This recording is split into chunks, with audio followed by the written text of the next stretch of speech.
to our team coverage now, and let's go over to Janine Stanwood. She's live with more on the search and rescue crews.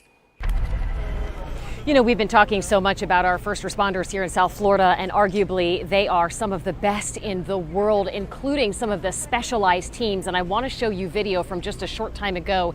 This is the technical rescue team. These are specially certified first responders who are right now in there. They were able to access some of that collapsed area through the garage, and you can see they are trying to do their best to get possibly to potential victims. It is a dangerous and delicate operation.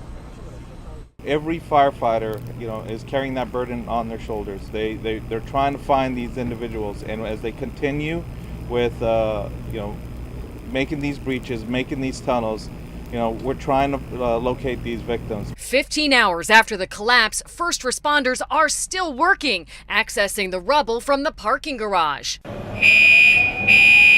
It started in the dark and in the rain. Watch as first responders pull this boy from the rubble, one with his arms tightly around him, hoisting him to the safety of a stretcher.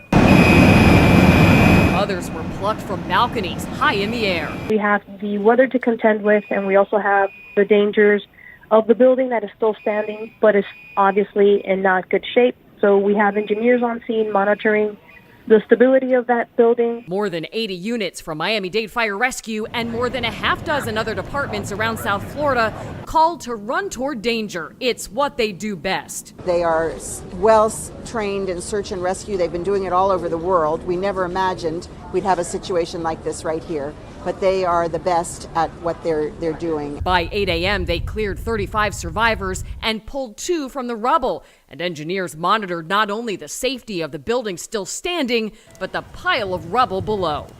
We're using our technology that we have available to us, including cameras and microphones that are extremely sensitive to any sound. We would even be able to hear someone scratching with just a fingernail on concrete.